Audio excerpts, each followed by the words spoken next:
शांति। आपका प्रश्न है कल की मुरली के वरदान और स्लोगन को समझना है। तो वरदान था, पुरुषार्थ और सेवा में विधि पूर्वक वृद्धि को प्राप्त करने वाले तीव्र पुरुषार्थी भव। तो बाबा ने अनेक प्रकार की विधि बताई है पुरुषार्थ के लिए और सेवा के लिए, कि कैसे दोनों का बैलेंस रख आगे बढ़े। चाहे गृहस्थी है चाहे सेंटर पर हो, सुबह से शाम तक की दिनचर्या और मनचर्या दोनों बताई है, उसे सेट करनी होगी। उनका बैलेंस रहना और तीव्र पुरुषार्थ कर आगे बढ़ना कैसे कर सकते, ये बाबा कह रहे हैं। तो हमें अपने आप को चेक करना है कि हमारी सारा दिन की दिनचर्या मनचर्या कैसी है। दिन में मनसा वाचा कर्मणा संबंध संपर्क सब नियम अनुसार रहा और आगे बढ़ रहे हैं। अगर सेट नहीं हुआ है तो रोज चेक करो और उसका कारण ढूंढकर निवारण करो। ऐसे नहीं क्या करे, क्यों ऐसा हो रहा है, क्यों नहीं होता, ये क्यों ऐसा करते हैं, मैं तो अकेली ही ज्ञान में हूँ, मेरा योग नहीं लगता, ये सब बहानाबाजी बंद करना है। यही आलस्य और अलबेलापन लाती है। और हम हमेशा ऐसे ही कहते हैं कि ये सब के लिए सब हमें सहयोग नहीं देते हैं, इसीलिए मैं पुरुषार्थ नहीं करते। लेकिन ऐसा नहीं है। ये सब नेगेटिव चिंतन करने से और ही पुरुषार्थ नीचे जाएगा, क्योंकि नेगेटिव लेयर बनता जाएगा ना। अगर आगे बढ़ना है, तीव्र पुरुषार्थ करना है, तो अपनी दिनचर्या मनचर्या सेट कर एक्यूरेट बनाओ।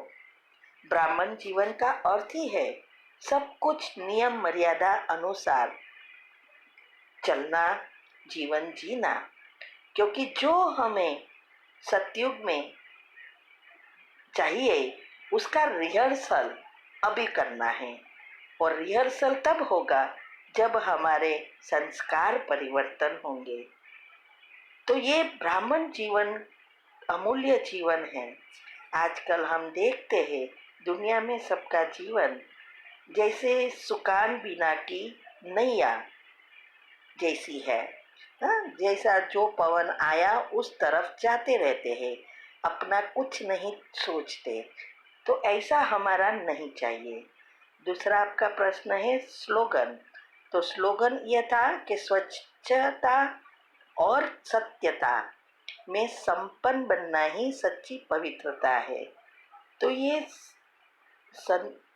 संपूर्ण पवित्रता की बाबा बात कर रहे हैं, जिनको हम 60 पत्ते का बिल्ली पत्र कहते हैं।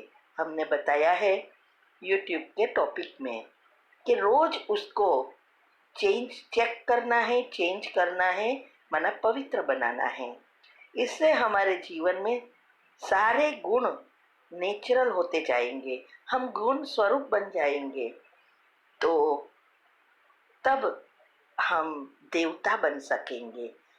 तो स्वच्छता और सत्यता ये दोनों तभी आएगी जब हमारे अंदर देवी गुण आएंगे। और देवी गुण तब आ सकते हैं जब हम सकारात्मक बनते हैं, योग से संचित कर्म भस्म होते हैं, सारे गुण इमर्ज होते हैं और रोज चेक एंड चेंज करते हैं, तब ये नेचुरल होता है। ओम शांति। आपका प्रश्न है, बेटी की शादी बहन के रिश्ते में मेरी मर्जी से की थी। बहुत रईस लोग हैं, सबने मना किया मुझे। एक रिश्तेदार ने तो यहाँ तक कह दिया कि इतना रईस है, लेकिन क्या सड़क पर आते टाइम नहीं लगता? वो आत्मा मुंह से जो बोलती वैसा हो जाता। अभी बेटी की घर की हालत ऐसी हो गई है। जैसे आत्मा ने कहा, दामाद भी गाली गुस्सा सब करने लग गया है, धंधे में मन नहीं लग रहा है। वो आत्मा किसी का अच्छा बुरा कर सकती है, उसमें ऊपरी पावर है। मेरे पुरुषार्थ में भी बहुत विघ्न रहे हैं उसकी वजह से। तो आप बताइए कि कैसे दामाद को योगदान दूं?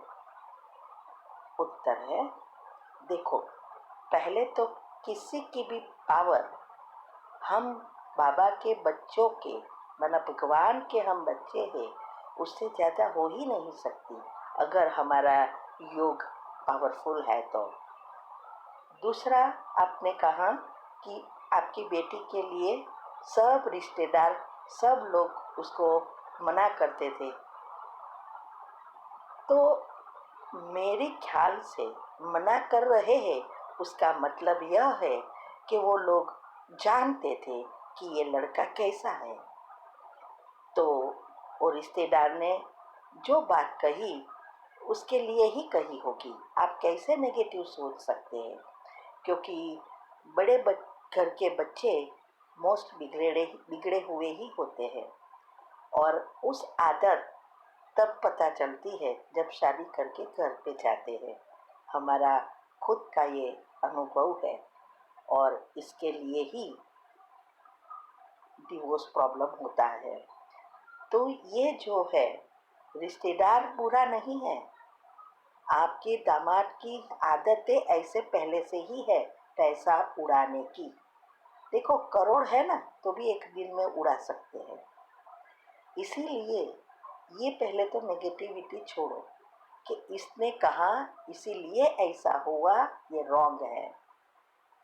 ये तो दुनिया वाले ऐसे कहते हैं, हम नहीं। तो पहले तो ये निकाल दो, क्योंकि जब आप उस आत्मा के बारे में ऐसा सोचते हैं तो और ही आप अपने खुद के नेगेटिव और दामाद बच्ची के भी नेगेटिव कर्म बाहर ला रहे हो। तो आपको अगर योग का प्रयोग करना है तो पहले तो ये पॉजिटिव बनना पड़ेगा, तभी ये काम करेगा। दूसरा, योग एकदम पावरफुल चाहिए, एक भी नेगेटिव संकल्प न आना चाहिए। और तीसरा यह है, हमने यूट्यूब पर सबकॉन्शियस माइंड के 10 नियम अच्छी रीति समझाए हैं कि जब योग के प्रयोग करते हैं तो क्या करना है। वो पहले सुनो, और वो फॉलो जितना करेंगे उतना आपको रिजल्ट मिलेगी। चौथा, एक ही जगह एक ही समय पर बैठकर योग, पावरफुल योग के बाद क्षमा याचना करना है, और उसके बाद इस दोनों आत्मा को के बीच के जो भी पाप कर्म है, हिसाब किताब है, वो चुकतू हो गए हैं, ऐसा सकाश देनी है। और आपको जो उसके साथ हो रहा है उसको जैसे आप समझा रहे हैं वो पहले समझाना है, और फिर अंत में जो समझाया वो सब मान गया वो पहले आप लिखो। एक तो समझाओ और फिर समझ गया है, ये सबकॉन्शियस माइंड के नियम अप्लाई करना है। और साथ में विजुअलाइजिंग और फीलिंग भी चाहिए। तो संस्कार परिवर्तन की भी एक कमेंट्री है, उस आधार से आपको समझ में आएगा कि अंत की कमेंट्री कैसे बनानी है। तो ऐसे आप सकाश दे सकते हो, एक ही जगह एक ही समय पर बैठकर। तो आप अगर ये सब आप कर सकते हो तो करो। ओम शांति।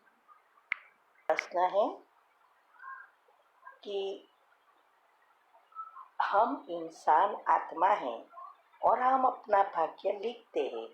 पशु भी आत्मा हैं, क्या वे अपना भाग्य लिखते हैं या उनके विचार हमारे संपन्नों का निर्भर करते हैं? इसके अलावा हमेशा देखते हैं कि बकरियों जैसे जानवर हमेशा क्रूर हत्या के अधीन कैसे होते हैं।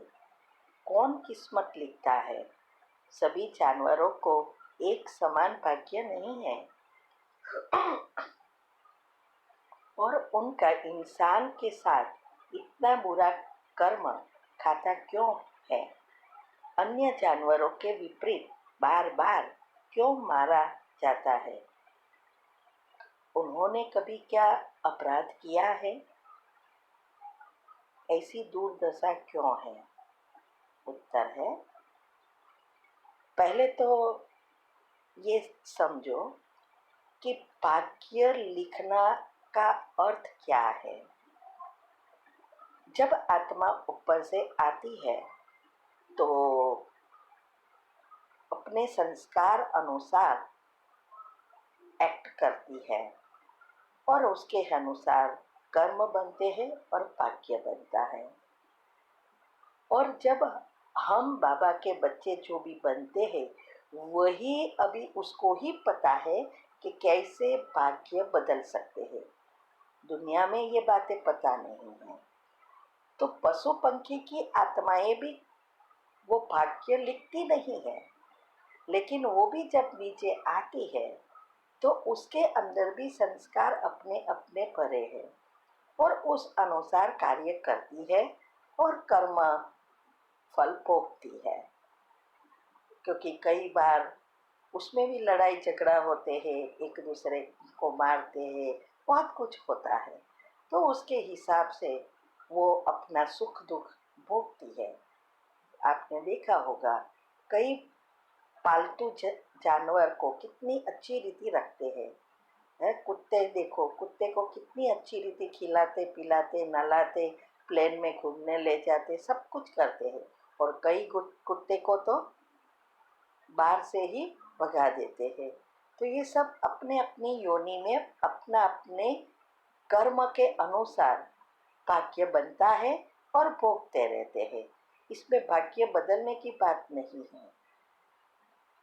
तो और जो उसको मारते हैं, इंसान माना मनुष्य आत्मा उसको मारती है, तो उसके साथ कोई हिसाब किताब है नहीं, लेकिन उसके हिसाब किताब के बदले दुख भोगती है। जैसे जैसी उसकी जो मृत्यु के समय हालत होती है,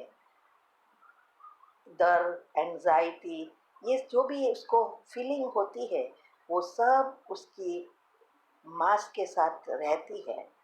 और जो भी उसको प्रोसेस करता है, खाता है, बनाता है, सबके ऊपर उसका बोझ चढ़ता है और वो आत्माएं, मनुष्य आत्माएं उसका फल ऐसे ही भोगती है।